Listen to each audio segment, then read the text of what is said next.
Paalala lang po sa lahat, lalo na po yung maaaring mga nanonood para sa ating mga negosyante, sa mga nagnenegosyo sa lungsod ng Pasig. Paboritong buwan po ng mga nagnenegosyo ang buwan ng Enero dahil ito po ang renewal season. Renewal season po ito. Kaya minabuti po ng ating BPLD na gumawa ng sistema ngayon kung saan mapapadali ang buhay ng mga nagninegosyo. Itong nakaraang mga taon, siguro itong nakaraang 5 taon, marami na tayong pagbabago, improvement na naipakilala sa ating mga proseso sa permitting year. Bless you, si Buboy.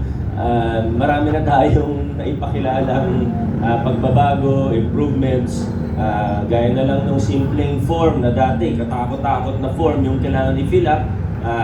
Hindi ko alam, ilan na nga yun, parang mga 10 form yun, mahigit pa yata na nga ginawa ng unified form. Marami pa pong iba, yung sa klima natin, yung sa conformance.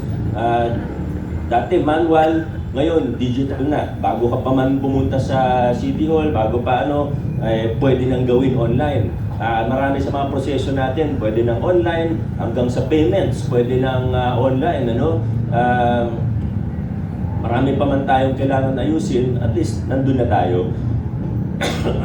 Na-project naman natin sa plano din ng BPLD, within the next 1 to 2 years, kasama ang ating city admin at ng iba pang mga regulatory offices natin, marami talaga tayong magiging improvements pa. Malayo na yung narating, pero marami pa tayong kailangan ayusin.